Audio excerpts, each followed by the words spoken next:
नमस्कार, आप देख रहे हैं यंग तरंग, सच की आवाज।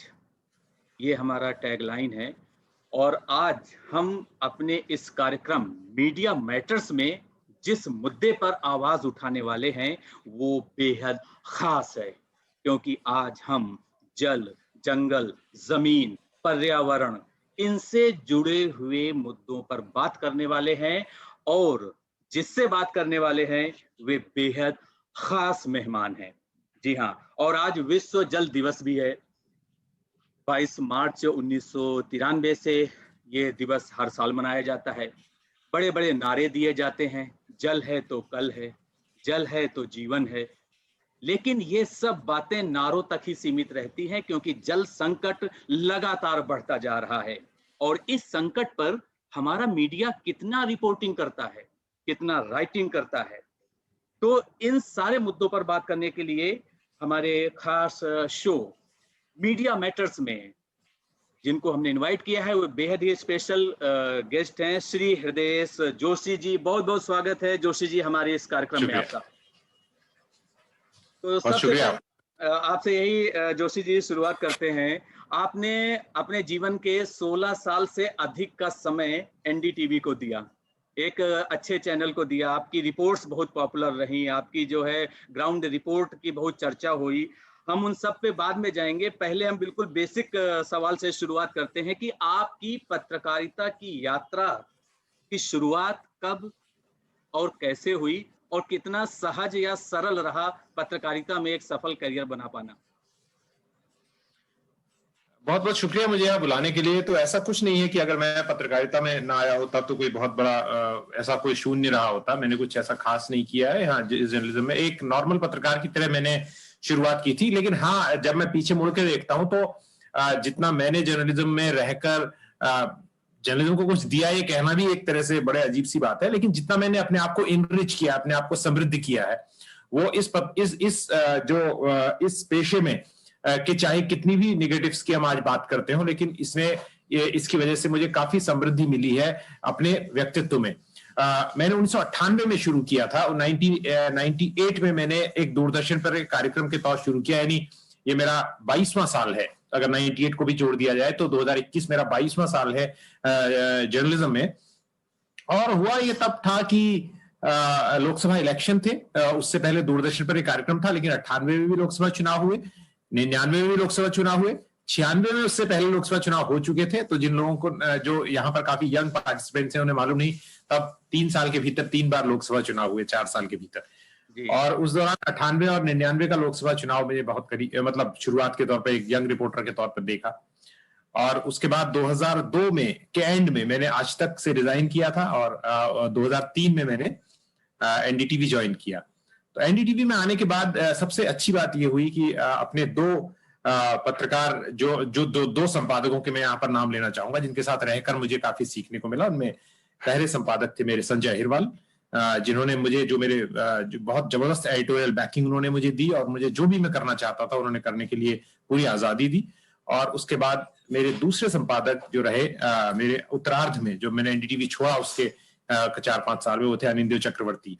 तो इन दो लोगों ने काफी मुझे समझाया और मतलब जिसे कहते हैं जब आप सीख गए होते हो तो उस वक्त मिडिल लेवल पर जब आप काम कर रहे होते हो तो मैं काफी शुक्रगुजार हूँ। ऐसे बहुत सारे लोग हैं जिन्होंने असल में, मैं लोगों से कहता हूँ, जो आपने यात्रा की बात की, यात्रा में सबसे बड़ी चीज ये होती है कि यात्रा का शुरुआत और अंत इंपॉर्टेंट नहीं होता।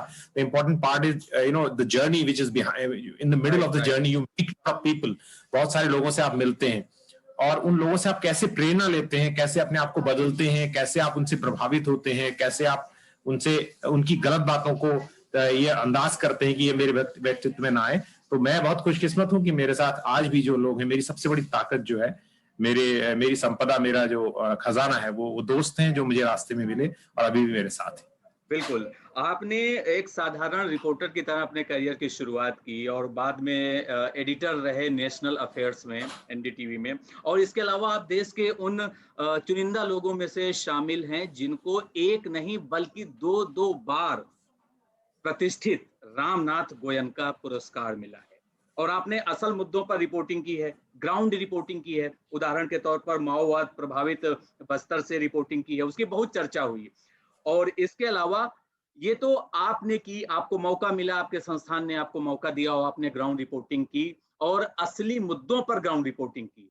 अब इसी से जुड़ा मेरा सवाल ये है कि वर्तमान में जो स्टूडियो जर्नलिज्म हो रहा है, ऐसे में वर्तमान मीडिया में ग्राउंड रिपोर्टिंग की क्या दशा है और क्या दिशा आप देखते हैं? असल में अरुणेश, मैं यहाँ पर कहना चाहता हूँ कि वर्तमान में भी वही लोग हैं जो उस वक्त काम कर रहे थे, बहुत सारे ग्राउंड में तो वही लोग हैं। हुआ ये है पिछले कुछ वक्त में कि ये लगातार हो रहा था, कम से कम 2008 से मैं इस बात को नोटिस कर रहे हैं हम लोग। तो 2008 में ये हुआ था, जो यहाँ पर स्टूडेंट यंग हैं उनको समझने के लिए पर्सपेक्टिव देना चाहता हूँ। 2008 में अमेरिका में सब प्राइम क्राइसिस आया था और उस वक्त जो अर्थव्यवस्था पर संकट आया था उसका भारतीय बाजार पर, उस वक्त डॉक्टर मनमोहन सिंह प्रधानमंत्री थे और भारत के बैंक बहुत मजबूती से खड़े रहे।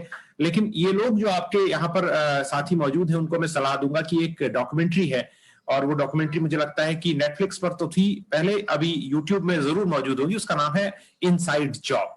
अगर आप इनसाइड जॉब देखेंगे तो उससे पता चलता है कि कैसे एक पूरा कार्टेल काम कर रहा था और पैसा कुछ लोगों के हाथों में जा रहा था और उसकी वजह से अर्थव्यवस्था बिल्कुल चरमरा गई अमेरिका की, और उसका रिपल इफेक्ट इंडिया में भी हुआ। और 1930 में जब दुनिया की अर्थव्यवस्था इतनी खराब थी, उसके बाद से वैसी स्थिति कभी नहीं आई। तो उसने आखिरी ब्लो किया। चीजें तो पहले से ऐसी हो रही थी कि मतलब बाजार का बहुत ज्यादा दबाव था, टेलीविजन पर भी था और बाकी तरह के मीडिया में भी था। लेकिन 2008 के बाद ये चीजें काफी बढ़ गई, तो मार्केट ड्रिवन काफी हो गया, नंबर्स को लाने का दबाव हो गया। लेकिन ये कहना कि आज सिर्फ स्टूडियो जर्नलिज्म हो रहा है, ये जो बात आपने कही वो काफी हद तक सच है। लेकिन बहुत सारे यंग रिपोर्टर उसी एनर्जी से सुबह 7 बजे निकलते हैं, रात के 12 बजे तक उन्हें फील्ड में दौड़ाया जाता है। तो मैं जो भी लोग हैं उनसे कहूंगा कि दिल छोटा करने की बात नहीं है। अभी भी उन्हीं जगहों में, वैसी ही जगहों में जाके आप रास्ता अपने लिए ढूंढ सकते हैं। स्थितियां हमेशा उत्तरार्ध में कठिन होती हैं। जो लोग आपके बाद आएंगे उनके लिए स्थितियां आपसे ज्यादा कठिन होंगी। आपके लिए स्थितियां हमसे आसान है, लेकिन कई चीजें हमारे पास ज्यादा कठिन रही होंगी जब हम कर रहे थे। तो ये एक डार्विन का सिद्धांत है कि आपको किस तरह से अपने आप को जीवित रखना है। लेकिन मूल बात यही है कि आप अपने आप को काम करने के लिए उन्मुख रखें। आप you should be incline to work and you should be incline to learn. वो सबसे बड़ी चीज है। और अगर ये आप कर सकते हो तो फिर कैसा भी स्थिति आएगी तो आप एक अपने आप को खड़ा रख सकते हैं। बिल्कुल। और आज जो है विश्व जल दिवस भी है। आपको पता है जल संकट की क्या स्थिति है हमारे देश में, और हमारे देश में ही क्यों, पूरे विदेश में जल संकट बहुत ही विकराल हो गया है और जल संरक्षण की बड़ी बड़ी बातें की जा रही हैं। मेरा सवाल आपसे ये है कि आपने जल, जंगल और जमीन तीनों स्तर पर बहुत अच्छा काम किया है, और जब कोई बड़ा हादसा हो जाता है उसके बाद भले ही मेन स्ट्रीम मीडिया में वो खबर आ जाए, हादसे की खबर, लेकिन मैं आपसे ये जानना चाहता हूं कि जिस तरह से पॉलिटिकल फील्ड के लिए एक रेगुलर रिपोर्टर रखा जाता है, या फिर इंटरटेनमेंट के रिपोर्टर होते हैं, स्पोर्ट्स बीट के लिए रेगुलर रिपोर्टर होते हैं, हमारे मेन स्ट्रीम मीडिया में पर्यावरण के लिए रेगुलर रिपोर्टर्स क्यों नहीं होते, या अगर आपकी नजर में होते हैं तो किस तरह से वे लोग काम करते हैं? सीधे शब्दों में कहें तो पर्यावरण से जुड़े मामलों की रिपोर्टिंग और राइटिंग में करियर का कितना स्कोप देखते हैं आप? देखिए, टेलीविजन में भले रिपोर्टिंग पर्यावरण की नहीं हो रही है, लेकिन मैंने पिछले कुछ सालों में देखा है पर्यावरण पर लिखे जाने का प्रचलन बहुत बढ़ा है और उसके प्रति संवेदनशीलता भी बढ़ रही है।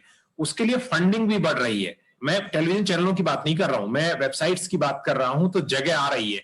बहुत सारे ऐसे जो नॉन प्रॉफिट ऑर्गेनाइजेशन है वो स्टडीज को फंड करते हैं और आप वहां काम कर सकते हैं अच्छा लिखने के लिए और इन्वेस्टिगेशन के लिए भी। ऐसे इंडिपेंडेंट जर्नलिज्म में संभावनाएं बन रही हैं। इंटरनेशनल मीडिया जैसे, अगर मैं सारे लोगों को ये सलाह दूंगा क्योंकि वहां पर एक ऑप्शन है कि आप पे करें या ना करें, क्योंकि वो ऐसी वेबसाइट नहीं है कि जहां आपको पे करना जरूरी है। द गार्डियन की वेबसाइट, उसको आपको फॉलो करना चाहिए। वो पर्यावरण पर लगातार रिपोर्टिंग करते हैं और बहुत महत्वपूर्ण रिपोर्टिंग करते हैं। और अभी जब केदारनाथ जो माफ कीजिए जो चमोली डिजास्टर हुआ था, तो वो लोग मुझे इस बात को सिर्फ इसलिए बता रहा हूं क्योंकि उनका कितनी चौकस नजर है। उन्होंने कहीं पर ढूंढा होगा और विद इन आवर्स 2 या 4 घंटे के अंदर मेरे पास गार्डियन की रिपोर्टर का फोन आया और उन्होंने मेरा इंटरव्यू किया और उन्होंने उसको अपनी स्टोरी में शामिल किया। तो उनको ये पता था कि यहाँ एक पत्रकार ऐसे है जो इस विषय, और भी है और मुझसे बेहतर पत्रकार है, और उन्होंने औरों को भी कांटेक्ट किया होगा। तो मैं ये इसलिए बता रहा हूं कि इस क्षेत्र में काफी हलचल है और ये आने वाले दिनों का वक्त है, क्षेत्र है, क्योंकि अगर आप पर्यावरण में, मैंने पिछले साल Indian institute of mass communication जो है दिल्ली का, वहां पर एक जर्नलिज्म में कोर्स पढ़ाया था, एनवायरमेंटल जर्नलिज्म में। तो मैंने बच्चों को, जब उन्होंने कहा कि एनवायरमेंटल जर्नलिज्म के प्रोस्पेक्ट्स के बारे में पूछा, तो मैंने उनसे यही कहा कि इसके प्रोस्पेक्ट्स इसलिए अच्छे हैं कि आप इन्वायरमेंटल जर्नलिज्म को सीखने के बाद, इन्वायरमेंट की पढ़ाई करने के बाद आप किसी और जर्नलिज्म में भी आराम से जा सकते हैं, क्योंकि ये आपको एनर्जी पढ़ाएगा, इसमें आपको वाटर पढ़ने को मिलेगा, इसमें आपको इंडस्ट्री पढ़ने को मिलेगी, इसमें आपको इलेक्ट्रिक व्हीकल्स पढ़ने को मिलेगी, इसमें आपको सब कुछ वो पढ़ने को मिलेगा जो दूसरी ब्रांचेस में, इसमें आपको पॉलिटिक्स जानने को मिलेगी। तो अगर एक बार आप इन्वायरमेंटल जर्नलिज्म या इन्वायरमेंट के बारे में पढ़ाई करते हैं तो आप पॉलिटिक्स से लेके, इंडस्ट्री से लेके, बिजनेस से लेके हर चीज में ट्रेन हो जाते हैं। मतलब कम से कम आपका एक्सपोजर हो जाता है। तो आपको ये समझना चाहिए कि ये वन स्टॉप शॉप है, एक जगह पे सारी चीजें आपको ज्ञान की, जानकारी की मिलती हैं। और ये जरूरी है कि अगर आप इस जर्नलिज्म को कर रहे हैं तो आपको सब चीजें सीखनी पड़ेंगी। तो ये एक बहुत इंपॉर्टेंट चीज जो प्लस और माइनस एनवायरमेंटल जर्नलिज्म के साथ है, जो लोगों को समझना चाहिए। और आई एम वेरी ऑप्टिमिस्टिक, मुझे बहुत उम्मीद है इस वक्त। मैं तो फुल टाइम एनवायरमेंटल जर्नलिज्म ही कर रहा हूँ और उसी पे मैं सर्वाइव कर रहा हूँ। तो मुझे पूरी उम्मीद है। मेरा अगला सवाल भी इसी से जुड़ा हुआ था कि जब तक आप किसी एक मीडिया ऑर्गेनाइजेशन में फुल टाइम जॉब कर रहे थे, फुल टाइम जर्नलिस्ट थे, और अब आप इंडिपेंडेंट जर्नलिस्ट हैं, ऐसे में अब आपको ज्यादा स्कोप मिलता है अपनी बात को रखने का, या जो पर्यावरण से जुड़े मुद्दों को उठाने का, या फिर आपको लगता है कि जब हम मेन स्ट्रीम मीडिया में होते हैं या कोई भी मीडिया ऑर्गेनाइजेशन में हम जॉब कर रहे होते हैं, तभी हम पर्यावरण से जुड़े मुद्दे हो गए या जलवायु परिवर्तन हो गया या ग्लोबल वार्मिंग हो गई, तभी हमको उन हमारे मनपसंद मुद्दों पर काम करने का हमें मौका मिलेगा? अब मौका अक्सर नहीं मिलता है, इसलिए क्या लोग इंडिपेंडेंट जर्नलिज्म करते हैं? क्या कहना चाहेंगे आप? नहीं, मैं इसको इस तरह से कहूंगा कि जब हम फुल टाइम जॉब करते हैं तो उस वक्त काम करने का जो अनुशासन है वो कुछ अलग होता है। कि यानी एक एडिटोरियल मीटिंग होती है, उस दिन की स्टोरीज क्या इंपॉर्टेंट नहीं होती है, और बीच बीच में आप अपनी स्पेशल स्टोरीज को पिच करते हैं। ये एक प्रोटोकॉल होता है काम करने का। तो उसमें आप हर हफ्ते में 2 या 2 हफ्ते में एक बार आप जो अपना, जहां आपका दिल है, वो स्टोरी आप पिच करते हैं, वो चैनल को पसंद आती है और उनको लगता है ये स्टोरी उनके जो है रनडाउन में रहने लायक है, आपको मौका भी मिलता है। मैं क्योंकि सीनियर लेवल पर मैंने काम किया था तो मेरे पास इंडिपेंडेंस थी, मैं डिसाइड करके खुद कर सकता था और काफी हद तक मुझे आजादी मिली थी। लेकिन मैं दूसरी बात कह रहा हूं, जब आप इंडिपेंडेंटली नौकरी छोड़ के काम करते हैं तो उस वक्त पसंद सिर्फ ये नहीं होती कि आप क्या करना चाहते हैं, पसंद ये भी होती है कि अगर आपका परिवार है तो आप कैसे इतना पैसा कमाएंगे, इतना कम से कम कि आपका जीवन चल सके, राइट? तो उसमें मैं जो अगेन एक बार फिर से आपके स्टूडेंट्स को एड्रेस करना चाहूंगा, क्योंकि मुझे लगता है कि आपका उद्देश्य भी यही है कि इनको किस तरह से ज्यादा जानकारी मिले। उसमें यह है कि आपको बहुत ही अपनी क्षमताओं को विकसित करना होगा। आप पहले में ये नहीं सोच सकते कि मैं ओपनिंग से ही, शुरुआत से ही आप इंडिपेंडेंट जर्नलिज्म करें, क्योंकि जब आप एक संस्थान में होते हैं तो एक संस्थान आपके पीछे खड़ा होता है, उसकी ताकत आपके पास होती है, आपको सीखने को भी मिलता है। एक संस्थान के भीतर रह के आप बहुत कुछ सीखते हैं, बहुत सारी चीजें, काम के अलावा भी बहुत सारी चीजें सीखते हैं कि जीवन में आचार व्यवहार कैसे रखा जाता है। और होता क्या है कि जब आप संस्थान से बाहर आते हैं तो फिर आपको पता चलता है जो क्षमताएं मैंने विकसित की थी उसका कितना फायदा है और क्या क्षमताएं विकसित करनी है। जैसे फॉर एग्जाम्पल मैंने एनडीटीवी छोड़ा तो उसके बाद मैंने, पहले भी मैं करता था, मैं फुल टाइम मोबाइल जर्नलिज्म करता हूं। मैं अब एडिट भी करता हूं, पहले एडिट नहीं करता था, मुझे वीडियो एडिटिंग भी करनी पड़ती है। मैं पहले इंग्लिश में कम लिखता था एनडीटीवी में, लेकिन अब मैं अंग्रेजी में ज्यादा लिखता हूं क्योंकि अंग्रेजी में ज्यादा पैसा है, हिंदी में उतना पैसा नहीं है। मैं हिंदी में इसलिए लिखता हूं क्योंकि हिंदी की पहुंच ज्यादा है, मुझे अपने आप को लोगों तक पहुंचाना भी है, लोग मुझे जाने, तब मेरी एक ये बनता है कि लोग मुझसे संपर्क करेंगे। उसके अलावा मैं डॉक्यूमेंट्री फिल्म मेकिंग और अपने आप को विकसित करता हूं। मैं पढ़ाता भी हूँ जगह, मैं ट्रेनिंग भी करता हूँ, I am a speaker also. So आपको ये सारी चीजें विकसित करनी होगी, तो आपकी पर्सनैलिटी, और उसके लिए सबसे इंपॉर्टेंट चीज है नॉलेज। मैंने एक बात माना है और मैं इस बात को हर जगह कहता हूं जहां भी बोलने को मिलता है, और मुझे लगता है कि आपके इस प्रोग्राम में काफी एडिटिंग होगी, तो कम से कम इस बात को आपको रखना चाहिए जो मैं अभी कहने जा रहा हूँ, वो ये कि एक बार बाद में बहुत मतलब कॉलेज के दिनों में हम क्रिकेट का काफी शौक था, तो जो अंग्रेजी कमेंटेटर हर्ष भोगले की इंटरव्यू में बहुत अच्छी बात कही गई थी, मैं सबको बताता हूँ, और पहले मैं उन्होंने जो कहा उसको कहूंगा, फिर उसका हिंदी ट्रांसलेशन करूंगा। उन्होंने कहा, you can not improve yourself unless और until you be with the people who are better than you. यानी आप तब तक अपने आप को बेहतर नहीं बना सकते जब तक आप उन लोगों के साथ हमेशा रहें जो आपसे बेहतर हैं। अगर आप अपने से कमजोर लोगों के साथ उठेंगे, बैठेंगे, उनके साथ रहेंगे, उनके संपर्क में रहेंगे, तो कभी आप इंप्रूवमेंट नहीं कर सकते। मतलब कि जिसकी क्षमताएं आपसे बेहतर है, कोई आपसे अच्छा लिखता है तो उसके साथ बैठिए, आपसे अच्छा लिखना सीखेंगे। कोई आपसे अच्छा बोलता है तो आप उसके साथ रहेंगे तो आप बोलना सीखेंगे। कोई अच्छा एडिटर है तो उसका, कोई अच्छी अंग्रेजी जानता है तो उसका अंग्रेजी में बात करेंगे तो आपकी अंग्रेजी सुधरेगी। ये एक ऐसा जिसे कहते हैं जंतर है जो बहुत जबरदस्त तरीके से काम करता है। मैंने इस पे बहुत अमल किया है। So I will advise all of you to be with the people who are better than you, जो आपसे बेहतर है। और हमेशा आप किसी, मैंने कई लोगों से पूछा उसके बाद, जो लोग ने अच्छा किया है। और कामयाबी का मतलब ये नहीं होता है कि आप बहुत बड़े पद पर हैं, आपका बहुत पैसा है। आपका जो आइडियल है वो ऑफिस में एक बहुत नाकामयाब आदमी भी हो सकता है, but he can be very impressive to you. I mean he can be very knowledgeable. आप उसके पास जा सकते हो, आपकी स्क्रिप्ट को बहुत अच्छा कर सकता है, वो आपको बहुत अच्छी स्टोरी आइडिया दे सकता है। He may not be successful in terms of success जिसे दुनिया में कहते हैं। तो राइट, इन को आपको ख्याल रखना। बिल्कुल। So I think this is the best formula which you have given to our students. So let's move to our audience now. कोई आप लोगों में से सवाल पहले करना चाहेगा? जी, उद्देश्य अनम्यूट करने के बाद सवाल कीजिए।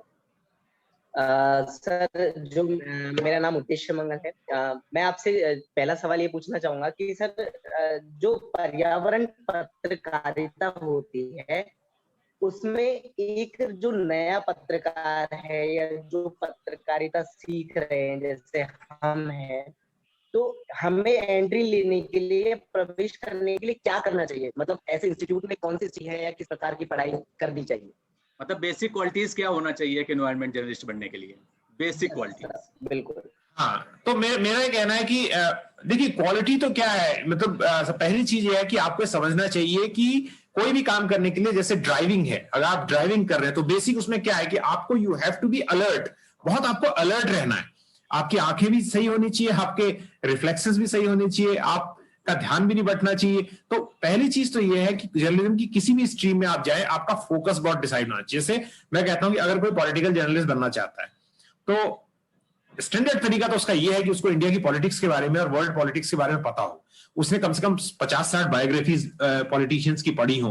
वो अभी के पॉलिटिशियंस को धीरे धीरे जो कॉन्टैक्ट्स वो डेवलप करेगा। वैसे ही इन्वायरमेंट जर्नलिज्म के जानने के बारे में आपको इन्वायरमेंट के बारे में पता होना चाहिए। आपको पता होना चाहिए कि धरती जो है उसमें कितने % जो जमीन है में खेती होती है, कितना पानी है। जैसे अभी बात आप कर रहे थे ना कि भारत जो है वो दुनिया की 17% प्रतिशत आबादी यहाँ रहती है, लेकिन भारत के पास दुनिया का केवल 2.5% लैंड मास है, बल्कि 2% के आसपास लैंड मास है। तो ये सबसे बड़ा चैलेंज है कि इतने बड़े रिसोर्सेज को केटर करने के लिए अगर आप नक्शा देखेंगे तो भारत का जमीन और संसाधन है ना, एक तरह से जमीन तो कम से कम बहुत कम है। इसी तरह पानी के आंकड़े भी हैं। मेरे को ऑफहैंड नहीं मालूम है, बहुत आसानी से आप ढूंढ सकते हैं कि पोर्टेबल वाटर की एक बहुत बड़ी समस्या है जिस देश में 130 करोड़ लोग रहते हो। तो आपको इन सब चीजों, फिर आपको एयर पोल्यूशन के बारे में पता होना चाहिए कि पीएम क्या होता है, नॉक्स क्या होता है, सॉक्स क्या होता है। फिर आपको पता होना चाहिए कि बैटरी व्हीकल्स क्या है। फिर आपको पता होना चाहिए कि पावर प्लांट्स कैसे काम करते हैं। तो इन सारी चीजों को धीरे धीरे, और ये कोई एक रात में नहीं होता, you make your strength brick by brick, और ईयर्स का काम है। लेकिन शुरुआत में और दूसरा, जब आपको स्टोरी करने जाते हैं तो आपको उसकी रिसर्च बहुत ढंग से करनी चाहिए। उसकी रिसर्च जितनी गहरी होगी, और अनप्रिपेयर्ड आप नहीं जा सकते। बिल्कुल। तो यानी सतत प्रक्रिया है ये, कोई एक दिन में आप पर्यावरण के पत्रकार या किसी भी फील्ड के जर्नलिस्ट आप नहीं बन सकते हैं, क्योंकि आपको अपना नॉलेज लगातार अपग्रेड करते रहना होता है। अभी आपने बात की कि किस तरीके से जो है टेक्निकल टर्म्स है उनके बारे में जानकारी होना चाहिए। क्योंकि हमारा प्रोग्राम मीडिया मैटर्स है, तो हम घूम फिर कर मीडिया की भूमिका पर ही आ जाते हैं। आज विश्व जल दिवस है, तो इस मौके पर जो है हमारे देश के प्रधानमंत्री ने कैच द रेन इस नाम से एक अभियान की शुरुआत की है। कैच द रेन, जिसका मकसद ये है कि वर्षा जल संचय के दिशा में हमें काम करना है। मेरा सवाल आपसे ये है कि आप खुद मीडिया में इतने लंबे समय तक रहे हैं, पर्यावरण से जुड़े मुद्दे हो गए, या फिर आज सरकार की तरफ से एक कैच द रेन अभियान की शुरुआत हो गई तो आज उसकी लाइव कवरेज हो गई, लेकिन आज से 2 महीने बाद या यूं कहें कि 6 महीने बाद इस तरह के प्रोग्राम्स का फॉलो अप क्यों नहीं देखने को मिलता? इस तरह के प्रोग्राम से जुड़े हुए रिपोर्टिंग क्यों नजर नहीं आती? जैसे हर घर जल योजना है, 2024 तक हर गांव में हर घर में पानी पाइप से पानी पहुंचाने की योजना है। तो योजना कागजों में तो अच्छी बना दी गई, लेकिन मीडिया का ये काम है ना कि उस योजना की सच्चाई जो है ग्राउंड रिपोर्टिंग करे और दिखाए। तो इसमें रेगुलर फॉलो अप की कमी क्या आप देखते हैं आज की मीडिया में या नहीं देखते हैं, और ऐसा क्यों है? देखिए, सबसे बड़ी चीज है, मीडिया का काम सिर्फ ये नहीं होता है कि वो ये बताए कि यहाँ पानी नहीं आ रहा, लोग परेशान हैं। मीडिया का काम ये भी है कि इसके लिए कौन जिम्मेदार है। इसकी 2 चीजें हैं, एक तो होता है एडमिनिस्ट्रेशन जो उस वक्त आपके उन चीजों को डिलीवर नहीं कर रहा है, दूसरा है उसके जो ज्यादा लार्जर जो रीजन्स हैं। अब प्रधानमंत्री जी भले ही कह रहे हो कि कैच द रेन, पर उनको यह भी देखना पड़ेगा कि कैच द रेन के लिए it is important to save the jungles. अगर जंगलों को बेतहाशा तरीके से काटा जा रहा है और नदियों को बर्बाद किया जा रहा है, तो how do you catch the rain? So it is not just like कि हम कहें कि कैच द रेन और रेन को हम कैच कर लेंगे जॉन्टी रोड्स की तरह। It is not possible. So to catch the rain you have to save the jungles, you have to save the environment, तभी रेन होएगी। और दूसरी चीज ये है कि हमको ये समझने की जरूरत है कि शहरों में, ये दूसरा मैं स्टोरी आइडिया आपके स्टूडेंट्स को दे रहा हूं, आपको देखना चाहिए कि इतना हमें जो हमारे जलाशय थे, ये दिल्ली जो शहर है, गाजियाबाद जो शहर है, उसके आसपास का जो इलाका है, भोपाल जो है, झांसी है, रांची है, जितने भी बड़े हैं, पटना है, ये सब तालाबों से भरे हुए शहर आज कहां गए तालाब? क्यों? क्योंकि आपने उनपे बिल्डिंग्स बना दी, या आपका सॉलिड वेस्ट मैनेजमेंट इतना खराब है कि आपने, तभी तो आजकल क्या होता है कि 1 घंटे की बरसात में ट्रैफिक जैम क्यों होते हैं? क्योंकि पहले पानी को एब्जॉर्ब करने के लिए शहरों में जगह जगह जो थे जलाशय थे, वो पानी को एक स्पंज की तरह अपनी जगह में एक उसके स्टोरेज की तरह काम करते थे। अब हर जगह आप कूड़ा फेंक देते हैं या वहां बिल्डिंग खड़ी कर देते हैं, तो पानी कहां जाएगा? तो हमको ये समझना चाहिए। और तीसरी और आखिरी चीज, जो एक सोच हमारे दिमाग में है कि हम जो है प्रकृति को कॉन्कर कर लेंगे, उसको जीत लेंगे, वो पॉसिबल नहीं होता। हमें ये समझना पड़ता है, और ये किसी उपदेशक की तरह नहीं कह रहा हूं, ये एनवायरमेंटल साइंटिस्ट बताते हैं कि आपको समझना चाहिए कि नेचर कैसे काम करता है। यही एनवायरमेंट जो आपने पूछा ना, हमें क्या सीखना चाहिए, आपको नेचर जैसे काम करता है, इंसान की सस्टेनेबल लाइफस्टाइल वही कहते हैं कि वो आदमी अपने को उस तरह से चले। ये नहीं कि मेरे को गाड़ी चला के जाना है तो मैं नेचर को ऐसा बना दूंगा कि वो गाड़ी के हिसाब से चली, नहीं। जहां पर रोड नेचर के अनुसार ढलना होगा, इंसान को नेचर के अनुसार ढलना होगा, कुदरत के नियमों को जो है इंसान को मानना होगा, और उसी के दायरे में आपको अपनी विकास की यात्रा तय करनी होगी। अन्यथा आप विनाश की तरफ आगे बढ़ेंगे, जो कि बीच बीच में प्रकृति ऐसा दिखाती ही रहती है। कभी उत्तराखंड में हादसे होते हैं, कभी कहीं होते हैं। अगला सवाल हम जल्दी से ले लेते हैं, कार्यक्रम का समय समाप्त हो रहा है। राकेश।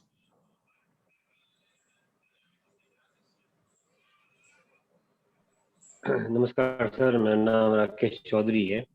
मेरा आपसे प्रश्न ये था कि जिस प्रकार से न्यूज चैनल्स में राजनीति बीट होती है तो क्यों नहीं प्रोड्यूसर, क्यों नहीं उस चैनल का मालिक, ओनर इस प्रकार की, क्योंकि एनवायरमेंट बचाना बहुत जरूरी है। आज पूरे विश्व के अंदर जिस प्रकार से पेरिस जलवायु समझौता हुआ, उसके बाद अनेक बैठकें जिस प्रकार से हुई, उसके बाद ऐसा लगता है कि पर्यावरण आज के समय में सबसे महत्वपूर्ण मुद्दा हो गया है। और जिस प्रकार से कार्बन का उत्सर्जन विकसित और विकासशील देश दोनों कर रहे हैं, जो झगड़ा विश्व में चल रहा है वो भी हमारी नजर में है। जी सर, सवाल यही है कि क्यों नहीं पत्थर। राइट जी, तो आपका जो सवाल है मैं समझ गया हूं, और मैं इसको 1-2 लाइन में इसका जवाब दूंगा। और वो ये मैं कहना चाहता हूं कि ऐसा आप कभी भी सोच के मत जाइए कि चैनल में आप काम कर सकते हैं, लेकिन अभी तो इतनी वो है कि आप अपने ब्लॉग पर लिख सकते हैं, आप उसके बारे में बात कर सकते हैं, आप उसके ग्रुप डिस्कशन कर सकते हैं। तो इन्वायरमेंट एक ऐसा इश्यू है। कई बार किताबों के लिए मैंने 2 पुस्तकें लिखी है, और बहुत संक्षेप में बता जाऊंगा कि किताबों के बारे में भी कहा जाता है, किताबें ऐसा नहीं है कि कोई राइटर लिखता है, किताबें इतनी पावरफुल होती हैं, या कोई भी लेख इतना पावरफुल होता है कि वो अपने आप को लिखवा लेता है। ऐसी इन्वायरमेंट इतना महत्वपूर्ण विषय हो गया है कि इसके बारे में लिखने के लिए आपको जगह भी मिलेगी, आपको स्पेस भी मिलेगा। तो उसको सिर्फ आप इससे जोड़ के न देखें कि कोई पत्रिका में जगह नहीं है या कोई न्यूज़पेपर में जगह नहीं है। ये एक फ्रस्ट्रेशन थोड़ा सा हो सकता है, लेकिन आपको कहीं ना कहीं अपनी बात कहने का मौका मिलेगा। बिल्कुल। और साथ ही में हमें ऐसा भी लग रहा है जोशी जी कि मीडिया के अलावा बहुत से पर्यावरण से जुड़े हुए संस्थान हैं, एनजीओ हैं या इंटरनेशनल ऑर्गेनाइजेशन हैं जहां पर जो है पर्यावरण के क्षेत्र में इसमें अगर आपको नॉलेज है तो वहां पे भी आपके करियर का स्कोप या जॉब का स्कोप है। अब आखिर में सवाल हम देवांश से ले लेते हैं। देवांश, आपका कोई सवाल है या शिवांगी आपका सवाल है तो आप संक्षेप में अपना सवाल कीजिए। देवांश, शायद नेटवर्क की कनेक्टिविटी प्रॉब्लम है। तो यहाँ पर मेरा आखिरी सवाल आपसे ये होगा कि आपने बस्तर पर आपका उपन्यास है जो लाल लकीर, बहुत ही अच्छा उपन्यास है। और उत्तराखंड में भी 2013 की जो केदारनाथ आपदा हुई थी उस पर भी आपने एक किताब लिखी है जिसका टाइटल है तुम क्यों चुप रहे केदार। बेहद चर्चित पुस्तकें रही आपकी। तो मेरा सवाल ये है कि आपको समय मिल पा रहा है कि अब आप आने वाली आप किस पुस्तक पर काम कर रहे हैं और कौन सी पुस्तक आने वाली है? नहीं मतलब हमेशा अगर आप काम करते हो, ये पुस्तक भी कोई ये किताबें भी कोई ऐसे नहीं आई कि मतलब मुझे लिखनी थी। मैंने कहा ना कि किताब अगर कोई काम बहुत अर्जेंट है और वो है तो उसके लिए वो अपने आप को करवा लेता है। तो ये राइटर सोचते हैं कि वो किताबें लिखते हैं, लेकिन असल में किताबें अपने राइटर ढूंढ लेती हैं। तो मुझे ऐसा लगता है कि मेरा ध्यान जो है ज्यादा मेच्योर जब मैं हो रहा हूं तो किताब लिखने से ज्यादा अभी ट्रांसलेशंस की ओर जा रहा है। तो हो सकता है कि अगले 1-2 साल में एक बहुत अच्छी हिमालय पे किताब जो है उसका आपको हिंदी ट्रांसलेशन पढ़ने को मिलेगा, क्योंकि मुझे लगता है कि मेरे लिखने से ज्यादा किसी बहुत अच्छे लिखे हुए काम को मैं लोगों तक पहुंचाना चाहता हूँ हिंदी भाषा। बिल्कुल बिल्कुल, यही मुझे लगता है मीडिया का एक उद्देश्य है कि आपकी जो बात है वो सही लोगों तक पहुंचे और सरल और सहज शब्दों में पहुंचे ताकि लोग उसको समझ पाएं।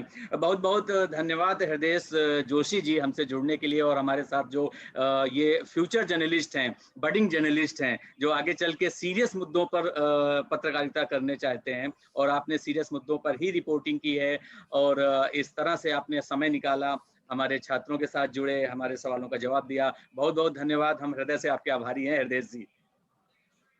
मैं भी कहना चाहता हूँ बहुत सीरियस होने की भी जरूरत नहीं है, हंसी मजाक भी करते रहना चाहिए और हर तरह की रिपोर्ट करनी चाहिए। नहीं, दरअसल हमारे ये जो मीडिया के छात्र हैं इनका यही कहना था कि ये करना चाहते हैं पर्यावरण पत्रकारिता, लेकिन अगर हमें कोई ऑर्गेनाइजेशन साथ नहीं देता है, कोई मीडिया का न्यूज चैनल नहीं करने दे रहा है तो हम कैसे करियर का स्कोप बनाए। तो मैंने कहा कि इसी पर मैं एक प्रोग्राम करता हूं ताकि आपके सवाल का जवाब मिले। इसलिए आखिर में अगर आप बताना चाहें आप लोगों के लिए बहुत रास्ते खुले हैं, बिल्कुल दिल छोटा करने की जरूरत नहीं है। बिल्कुल, और हंसी मजाक करते रहिए, ठीक है, ज्यादा गंभीर मत होइएगा। बहुत शुक्रिया बुलाने के लिए। यही संदेश देना चाहेंगे ना कि हाँ, अगर आपको पर्यावरण पत्रकार बनना है तो भी करियर का बहुत स्कोप है, बस अपने आप को तैयार कीजिए, पढ़ते रहिए। बिल्कुल बिल्कुल, बहुत है, बहुत स्कोप है, काफी अच्छा, बाकी जगह से अच्छा स्कोप है। तो आपको हताश और निराश होने की जरूरत नहीं है, बस अपने मुद्दों पर समझ विकसित कीजिए और खूब पढ़िए, पर्यावरण को समझिए। पर्यावरण पत्रकार बनके भी आपका फ्यूचर बहुत ब्राइट बन सकता है, बहुत शानदार करियर बन सकता है। तो ये हमारा आज का विषय था जिस पर हमने बात की। आपको हमारा वीडियो कैसा लगा आप अपना फीडबैक कमेंट बॉक्स में जरूर दीजिए। साथ ही हमारे चैनल को लाइक, शेयर और सब्सक्राइब भी कीजिए और देखते रहिए यंग तरंग, सच की आवाज। बहुत बहुत धन्यवाद हृदय जी।